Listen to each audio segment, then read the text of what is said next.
Atong ilailahon sa Bizto karong buntaga kining sugbuan ng beauty queen nga sunod-sunod nga mga titulo yang nadag-an og mga korona nga yang nasulob karon lang yung bag-o. Atong ilailahon Angela Kristiana McKinney. Good morning ug maupay na aga Angela. Welcome sa GMA Regional TV Live. Maayon buntag everyone, especially to my friends and family. I hope that you're all having a wonderful day today, and I hope that today is the start for an amazing week for all of you. Kumusta Angela? Thank you so much for joining us just this month.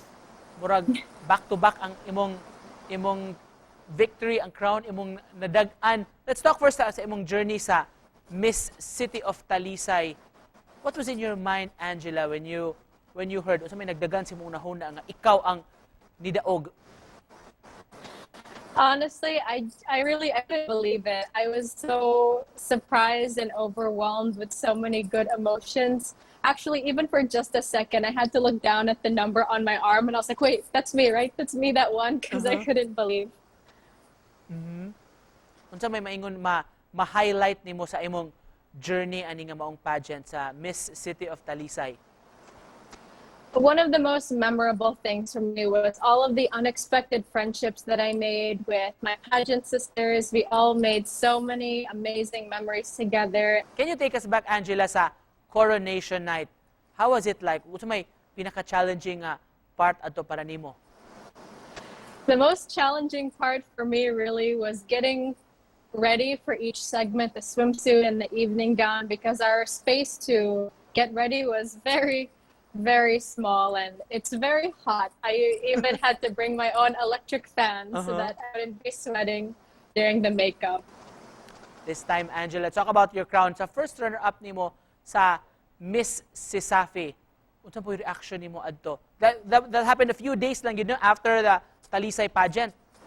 It happened just 2 days after, and to be completely honest, most of my energy was already very exhausted from the pageant. I put almost all of my energy into winning Miss Talisay, and I didn't have much left for Miss CESAFI, but I was bringing the pride of my school with me, and I didn't want to let them down, so I really had to push and really strive to do the best that I can to bring that pride to my school, and I'm so happy with my accomplishments. I didn't expect to be the first runner-up, so I'm really proud of myself for that accomplishment.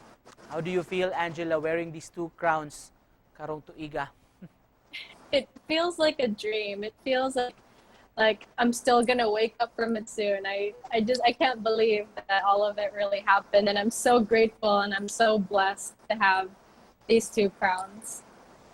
What can we expect from you, Angela? Do you have plans of joining national beauty pageants?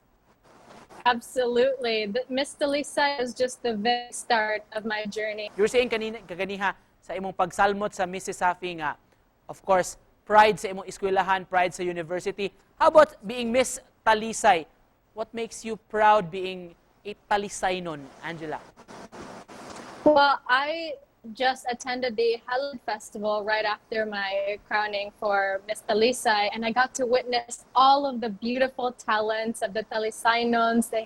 They performed so many beautiful dances, and I'm so proud that I get to represent a city full of talented individuals who have so much love and pride for their city.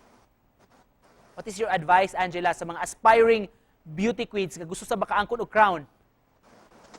I really hope that my journey can be an inspiration to aspiring beauty queens to chase your dreams. And just to close this very inspiring conversation, Angela, so may message of hope nimo sa atong mga kapuso na nagtan-aw this morning?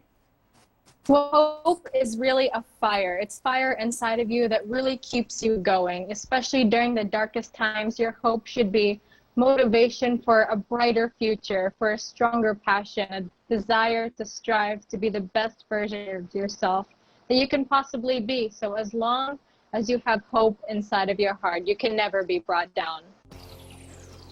Wow, thank you so much for joining us this morning ug congratulations sa imong kalampusan karong bag-o mga kapuso, Miss City of Talisay. Yung first runner-up sa Miss CESAFI, Angela Kristiana McKinney. Thank you, Angela.